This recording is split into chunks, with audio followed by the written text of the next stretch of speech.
What's up, everybody? Thanks for checking back into the channel. Today we're jumping into the next installment of the Forester detailing series. Now already we've covered some really good stuff, everything through standard detailing that you could imagine, plus some paint correction. So my Forester looks and feels better than it ever has in its 20-year history, and now it's finally time to put some long-term protection on there and give it the ceramic coating that it deserves. Now, I'm filming here in front of my laptop as I edit the video you're about to see, and unfortunately made an error and didn't capture any audio in the original introduction that I recorded out in the garage. But we're gonna start off with the materials and supplies that you need, then I'll jump into the process itself, some stuff to look for in between, and how to remove it properly so you get a really, really beautiful finish. Now, if you learn anything, you get any value from this, or you just generally like this video, hit that thumbs up button and leave me a comment. It really means a lot to my little growing business over here. And if you haven't done so already, hit the subscribe button along with the notification bell so you won't miss any of the final videos in the Forester detailing series and anything after that. All right, hope you guys enjoy this. Without further ado, let's hop right into it.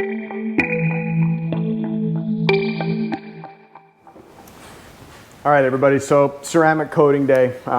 Jump right into it.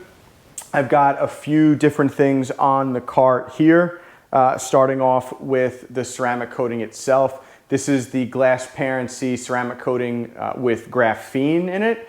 And they rate this at a single layer of about 2 to 3 years.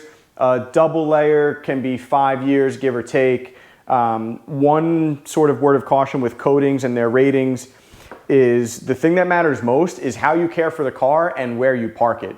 If you have a car that only gets washed every few months or a couple of times a year and it's parked outside, you might only get, 50 or 60% of that rating that they put on the labels, versus if you park your car in a garage every night and you wash it on a monthly basis, you're more likely to get not just the rating that you see on the label, but you may even get more than that, all right? So the durability ratings are not concrete and set in stone regardless of what you do. Your own variables that you control have far more effect on the longevity of the coating than just what they write on the label for you. So to put this coating down, you're gonna need an applicator. I've got a microfiber applicator here. This one has sort of like a plastic lining to it, which is really nice because then the coating doesn't get soaked up through the rest of the applicator. You'll keep all of it on the surface there. I believe these are the Savers, or I might have got these from Glassparency. I'm not sure. I buy these in bulk, once a year and just stock up on them. You're definitely going to want some protective equipment, so a good pair of gloves. And you also want to do this with a respirator, all right? These do give off some fumes and you don't want to be huffing that in the entire time, especially if you do this, professionally as a business and you're doing this over and over again. Protect yourself so that you can do this for a long time and not have complications down the road. And then finally, some microfiber towels. These are the same towels that I used in the paint correction video. I know some people like to preach dedicated ceramic coating removal towels, and they're fine. They're out there. I've used them before. I don't constitute them as necessary, all right? The one thing I do say is you have to get brand new towels. Don't try and do this with some old towels that have been washed a bunch of times and might even have stuff stuck in the fibers, because it's not worth the risk of putting in a swirl or a scratch or having an issue removing the coating and doing something that's going to cause you to double back and maybe even have to polish again. I'll come a little closer in with these towels and you'll notice one of them has a short side and the other one has a longer side. This first towel with the short side is going to be our initial wipe. That's going to help us level the coating and spread it a little bit more evenly. And the towel that has these longer fibers is going to be our second, and that pass will come through and wipe up all of the residual coating, level out any high spots, and give us just a perfectly flat reflection there. So we've got all our materials. Let's jump right into the application. Okay, so for this initial application, start on the hood and imagine breaking this hood up in half and then cutting it in half again. And you're gonna be left with 4 main sections to work on. So I'm gonna start down here first. You You want to take your coating, make sure you give it a good shake and just stir up anything that might be sitting at the bottom, all right? And then we're going to prime the applicator. So I've got my applicator here, and I'm going to give this applicator a much more generous amount of product than you'll see me do for future applications and sections, but that's just to get this thing primed. So I've given that a pretty nice crosshatch pattern, and as I put the cap on this, I'll come back to the camera and show you that once you've saturated the applicator, give it a couple of folds in on itself and just kind of butterfly it and make sure you get really good even distribution of the product throughout the applicator. Now what I'm going to do is box out my section and then follow a crosshatch pattern to give it some really good coverage.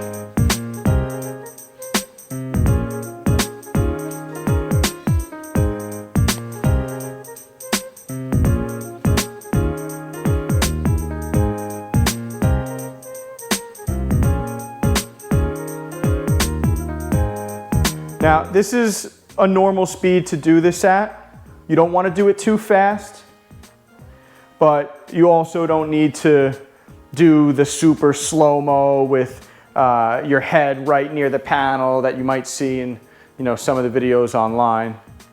A simple box crosshatch pattern like that will do just fine. Now, I'm not going to wipe this away immediately. I actually want to give this some time to set up and flash, which means it's going to start to bond the solids to the paint, and the liquids will evaporate off, which is why it's really important to wear a respirator. Now, this flashing process can take place over a couple of seconds. It could take a minute or 2 minutes. It really just depends on your environment. What I notice is that in the winter time, I can stretch out this time a lot longer versus the summer, especially when it's really humid. That time can cut down to 30 seconds or less. Sometimes I need to wipe it away as soon as I apply it. But I'll show you what I look for as a sign, regardless of time limits, as to when the coating can be removed. So you may notice a sort of rainbow streaking type of finish in the section that I just coated. All right, almost like an oil slick on water. And that's a good visual cue of the coating bonding with the paint. So if you see that, then you know you're in good shape. So the coating has now had about a minute or so to set up. I'm going to take my first towel, which has these short fingers, and I'm going to wipe down the area, not trying to remove the coating, but just to smooth it out and level everything. Then we're going to come in with the second towel, which has these much longer fibers to it, and we're going to use that to wipe everything up and scoop away all the residual coating on the hood. Now with this first wipe, you want to make sure that you're being thorough around your edges,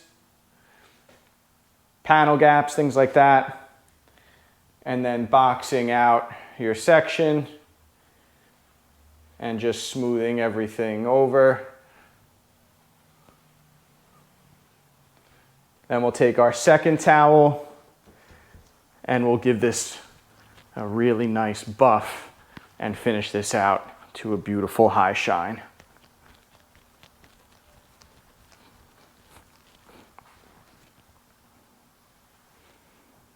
Now hopefully the camera picks this up, but right around here you may be able to see a slight line or marking from an uncoated side to the coating side, and that'll all go away as we do each section here, but that looks really good. No high spots or anything like that. All right, if you do see any high spots, it'll present itself kind of like that rainbowy oil slick on water looking thing. This is not a high spot here. This is just a defect deep in my paint, but that looks pretty freaking good. So let's repeat this process all over the rest of the hood and the doors and the roof and anything else that's painted. And then I'll catch up with you guys at the end.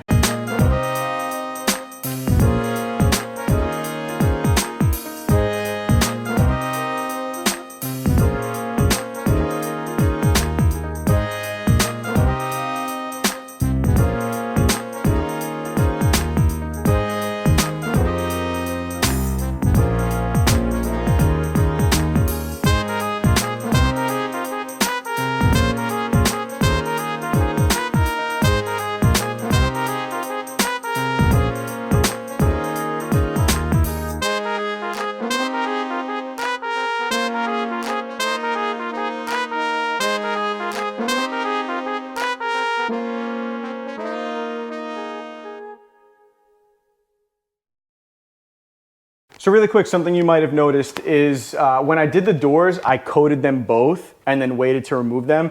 And when I did this rear quarter, I coated and removed it right away, okay? So what's the difference there? Well, I coated the front passenger door and then gave it time to set up. I coated the second door to use up that time. And when I was done, I started the removal on the first, came back and did the second door.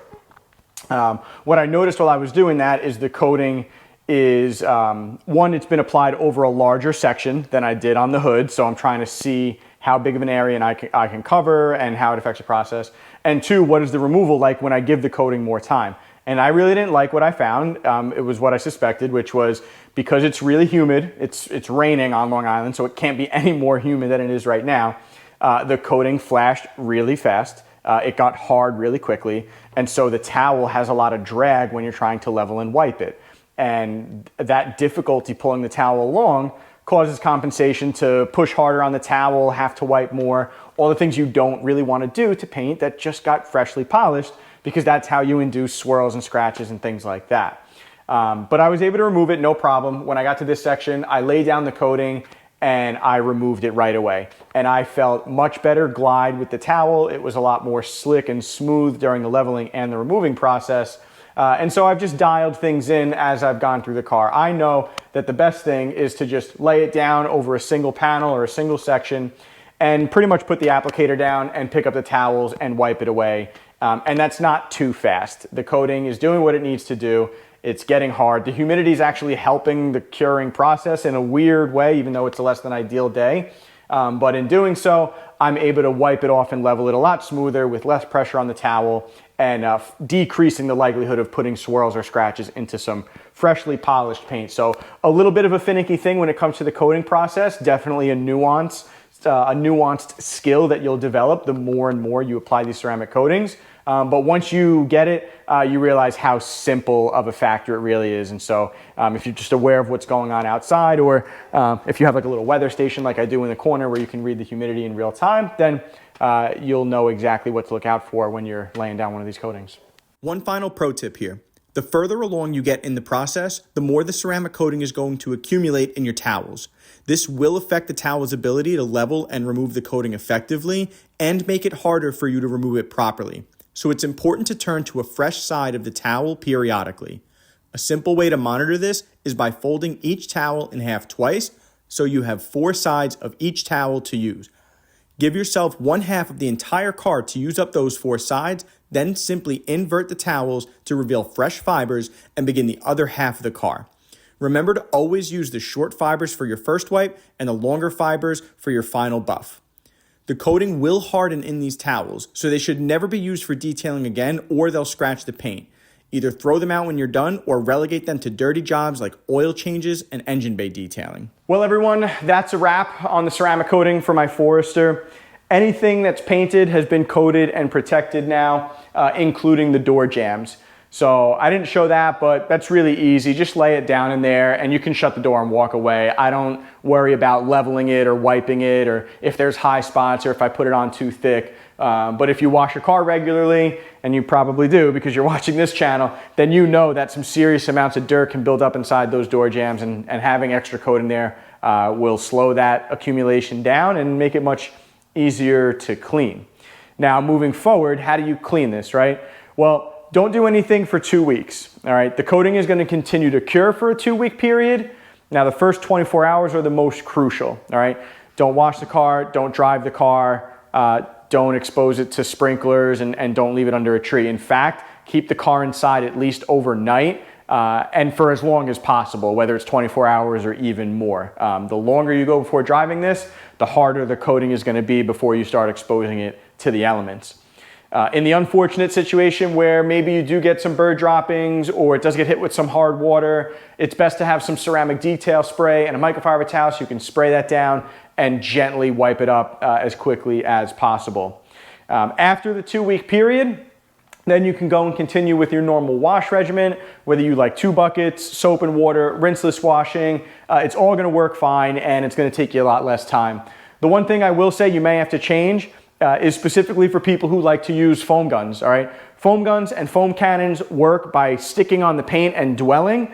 nothing's really going to stick to this now, especially a foam cannon. So if you want to see for yourself what happens, you spray your coating down with a foam gun and you'll see how much quicker the foam comes off. You're really just wasting time and product if you do that, but whatever is best for you and whatever you enjoy the most will work when it comes to washing your car, as long as you're practicing some safe methods. Now that's it for this one. It's gonna stay inside overnight. I'm gonna pull it out tomorrow after this rain finally goes away and we have some beautiful sunny weather. I'll be able to get some really good pictures and some nice finished B-roll shots of this. Plus I have some time today to detail out the wheels, put some tire shine on there, and then enjoy the rest of my Saturday. So as always, guys, thank you for taking the time to stick along for this video. If you learned a thing or two about ceramic coatings and you gained any value from this, please leave me a comment and a thumbs up on this video. It's a huge help and it means a ton to me and my growing little business here. Lastly, if you haven't done so already, make sure you subscribe and hit the notification bell so you don't miss any upcoming videos. We got a few more videos before we wrap up the Forester detailing series, and I'd love to hear from you guys on some other things that you'd like to hear a little bit down the line, whether with my personal car or just anything in general. Thank you guys again. I'm Jesse from Island Aesthetics, and I'll see you guys on the next one.